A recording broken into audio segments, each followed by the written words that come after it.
ओम शांति। आज बाबा की 19 तारीख की मुरली है। बाबा ने कहा, मीठे बच्चे, यह पढ़ाई सोर्स ऑफ इनकम है। इससे तुम मनुष्य से देवता बनते हो। 21 जन्मों के लिए सच्ची कमाई हो जाती है। प्रश्न है, बाप जो मीठी मीठी बातें सुनाते हैं वह धारण कब होगी? तो बाबा कहते, जब बुद्धि पर परमत व मन मत का प्रभाव नहीं होगा। जो बच्चे सुनी सुनाई बातों पर चलते हैं उनकी बुद्धि में धारणा हो नहीं सकती। सिवाय ज्ञान के और कुछ भी कोई सुनाता है तो वह जैसे दुश्मन है। झूठी बातें सुनाने वाले बहुत हैं, इसलिए hear no evil, see no evil. मनुष्य से देवता बनने के लिए एक बाप की श्रीमत पर चलना है। गीत है, हमारे तीर्थ न्यारे हैं, हम धरती के सितारे हैं। ओम शांति। इस गीत में जैसे कि अपनी महिमा करते हैं, अपनी महिमा वास्तव में की नहीं जाती है। यह तो सब समझने की बातें हैं। जो भारतवासी बहुत समझदार थे अभी बेसमझ बने हैं। अब प्रश्न उठता है, समझदार कौन थे? यह कहाँ भी लिखा हुआ नहीं है। तुम हो गुप्त। कितनी वंडरफुल बातें हैं। एक तो बाप कहते हैं, मेरे द्वारा ही बच्चे मुझे जान सकते हैं, फिर मेरे द्वारा सब कुछ जान जाते हैं। सृष्टि के आदि मध्य अंत का जो खेल है उनको समझ जाते हैं और कोई भी नहीं जानते। और एक मुख्य भूल की है जो निराकार परमपिता परमात्मा शिव के बदले कृष्ण का नाम डाल दिया है। पहला नंबर शास्त्र जिनको श्रीमद् भगवत गीता कहते वही रॉन्ग हो गया है। इसलिए पहले पहले तो सिद्ध करना है कि भगवान एक है। फिर पूछना है, गीता का भगवान कौन? भारत का आदि सनातन देवी देवता धर्म है। अगर नया धर्म कहें तो ब्राह्मण ही कहेंगे। पहले चोटी है ब्राह्मण, फिर देवताएं। ऊंचते ऊंच है ब्राह्मण धर्म। जो ब्राह्मण ब्रह्मा द्वारा परमपिता परमात्मा रचते हैं वही ब्राह्मण फिर देवता बनते हैं। मुख्य बात है, भगवान सबका बाप है, नई दुनिया का रचयिता है। जरूर नई दुनिया ही रचेंगे ना। नई दुनिया में नया भारत होता है। जन्म भी भारत में लिया है। भारत को ही स्वर्ग बना रहे हैं ब्रह्मा द्वारा। तुमको अपना बनाकर फिर पढ़ाते हैं मनुष्य से देवता बनाने। पहले तुम शूद्र वर्ण के थे, फिर आए ब्राह्मण वर्ण में, फिर देवी वर्ण में। पीछे वृद्धि होती रहती है। एक धर्म से अनेक धर्म हो जाते हैं। टाल टालियां भी सब धर्मों की बन जाती है। हर एक धर्म से निकलती है।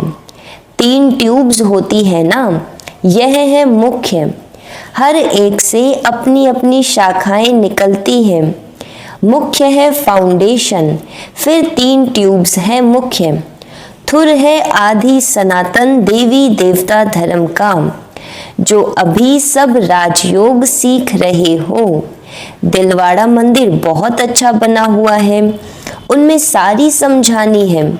बच्चे यहाँ बैठे हैं, कल्प पहले भी तुमने राजयोग की तपस्या की थी।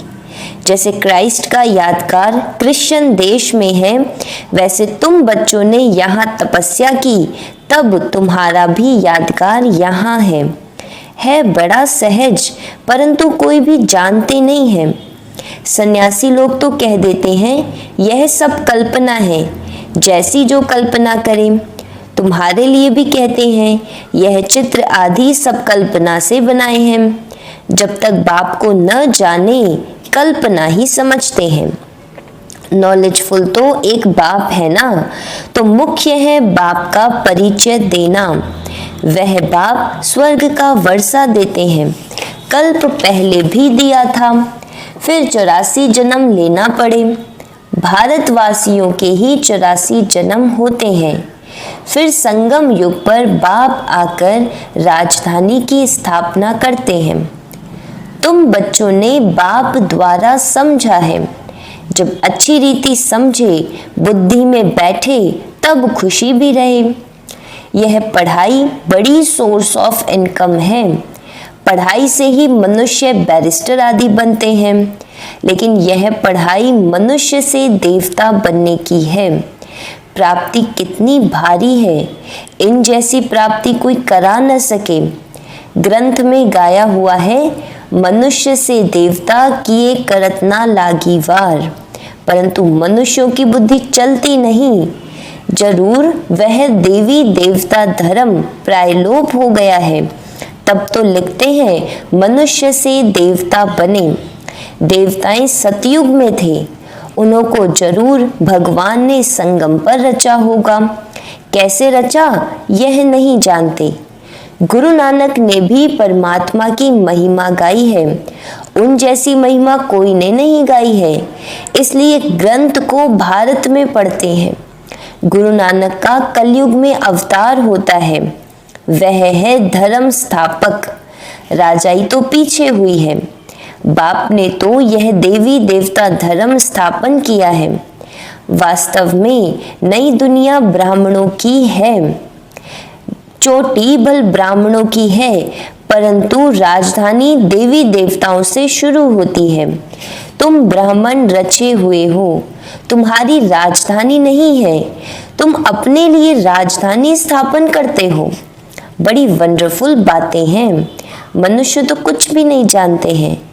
पहले पहले अपने को मालूम हुआ तो अपने द्वारा दूसरों को मालूम होता है। तुम शूद्र से ब्राह्मण बने हो। ब्रह्मा को भी अभी बाप द्वारा मालूम पड़ता है। एक को बताया तो बच्चों को भी बताना होता है। उनके तन द्वारा तुम बच्चों को बैठ समझाते हैं। यह है अनुभव की बातें। शास्त्रों में तो कोई कुछ भी समझ न सके। बाप कहते हैं सारे कल्प में एक ही बार मैं ऐसे ही आकर समझाता हूँ और अनेक धर्मों का विनाश, एक धर्म की स्थापना कराता हूँ। यह 5000 वर्ष का खेल है। तुम बच्चे जानते हो हमने 84 जन्म लिए हैं। विष्णु की नाभि से ब्रह्मा दिखाते हैं। ब्रह्मा और विष्णु यह किसके बच्चे हैं? दोनों बच्चे ठहरे शिव के। वह है रचयिता, वह रचना। इन बातों को कोई समझ न सके, बिल्कुल नई बात है। बाबा भी कहते हैं यह नई बातें हैं। कोई शास्त्रों में यह बातें तो हो न सके। ज्ञान का सागर बाप है, वही गीता का भगवान है। भक्ति मार्ग में शिव जयंती भी मनाते हैं। सतयुग त्रेता में नहीं मनाते, तो जरूर संगम पर ही आते होंगे। यह बातें तुम समझते हो और समझाते रहते हो। जो समझने वाले बाप की महिमा है वह बच्चों की होनी चाहिए। जो समझाने वाले बाप की महिमा है वह बच्चों की होनी चाहिए। तुमको भी मास्टर ज्ञान का सागर बनना है। प्रेम का सागर, सुख का सागर यहाँ बनना है। किसको दुख नहीं देना है, बहुत मीठा बनना है।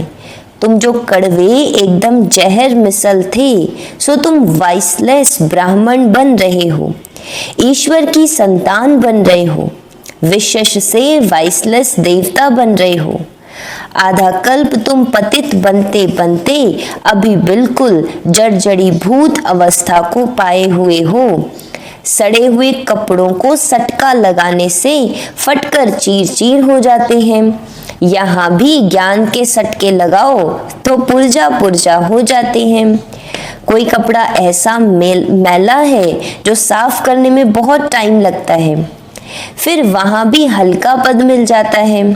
बाबा धोबी है तुम भी साथ में मददगार हो।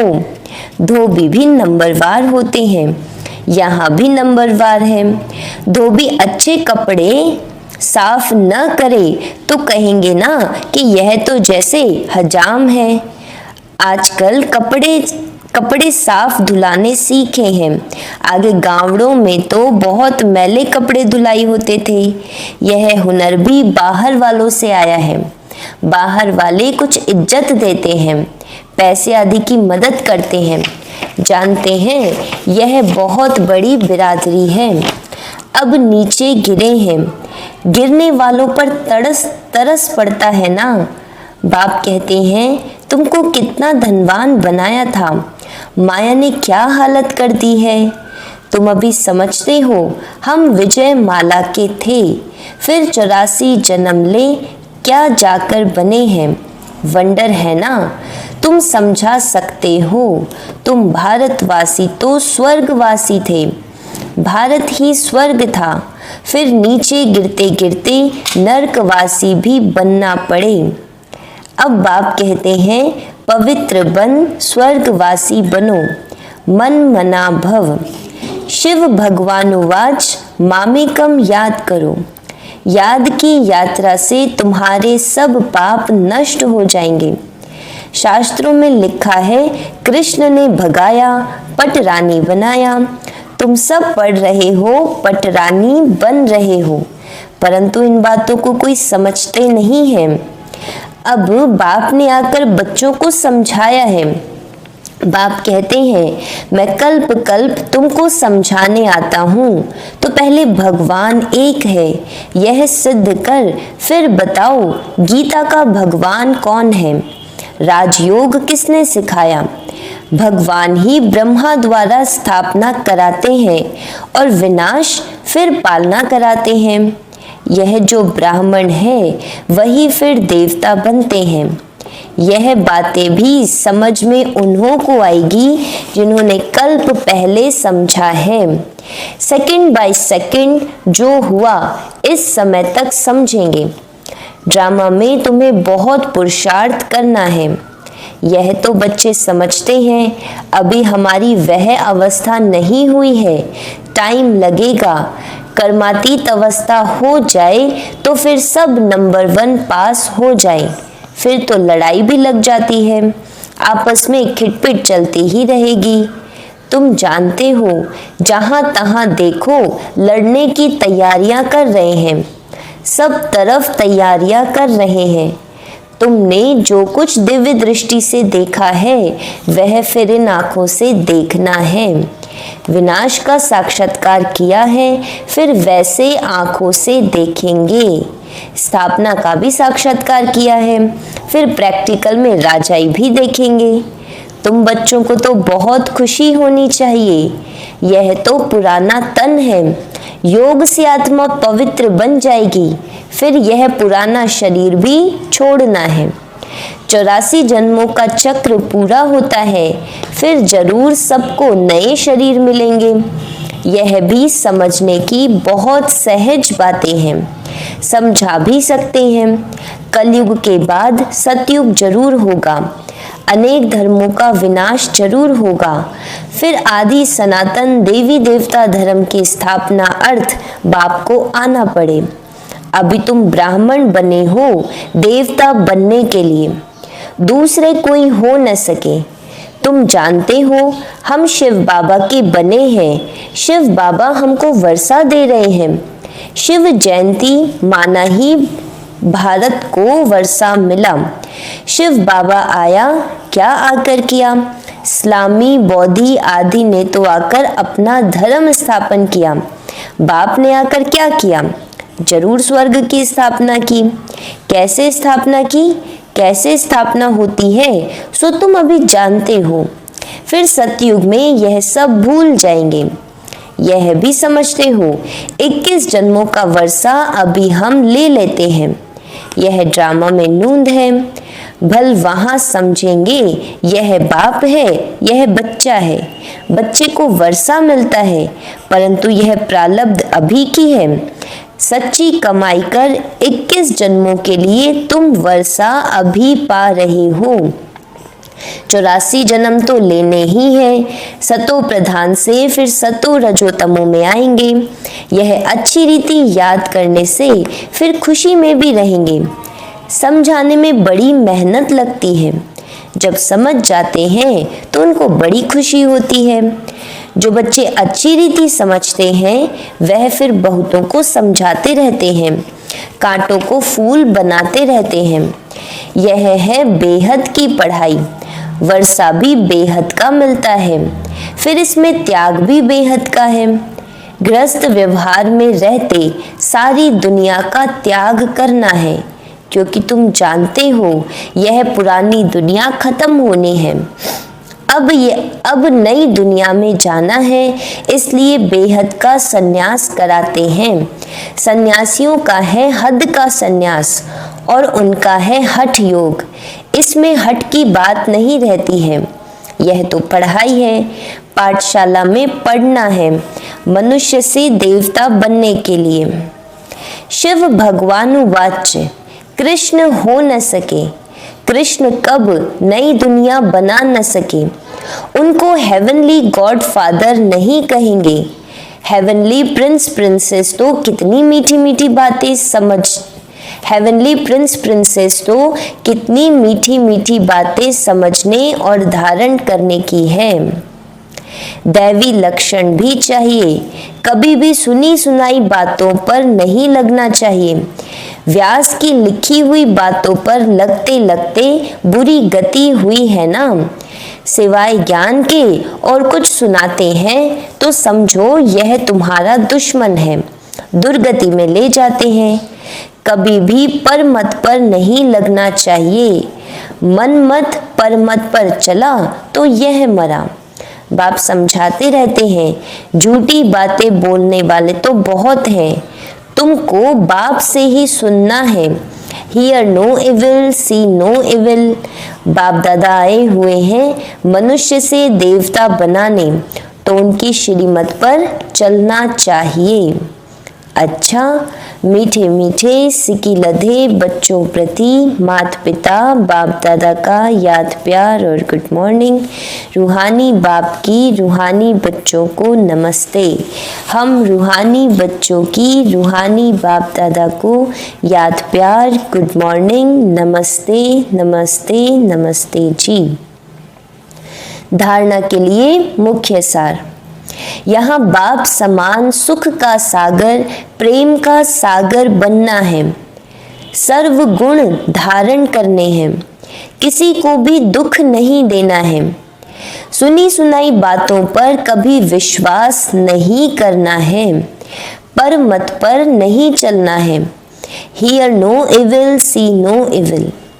वरदान है, ब्राह्मण जीवन की नीति और रीति प्रमाण सदा चलने वाले व्यर्थ संकल्प मुक्त भव। ब्राह्मण जीवन की नीति और रीति प्रमाण सदा चलने वाले व्यर्थ संकल्प मुक्त भव। जो ब्राह्मण जीवन की नीति रीति प्रमाण चलते हुए सदा श्रीमत की आज्ञाएं स्मृति में रखते हैं और सारा दिन शुद्ध प्रवृत्ति में बिजी रहते हैं, उन पर व्यर्थ संकल्प रूपी रावण वार नहीं कर सकता। बुद्धि की प्रवृत्ति है शुद्ध संकल्प करना। वाणी की प्रवृत्ति है बाप द्वारा जो सुना वह सुनाना। कर्म की प्रवृत्ति है कर्म योगी बन हर कर्म करना। इस प्रवृत्ति में बिजी रहने वाले व्यर्थ संकल्पों से निवृत्ति प्राप्त कर लेते हैं। स्लोगन है, अपने हर नए संकल्प से नई दुनिया की नई झलक का साक्षात्कार कराओ।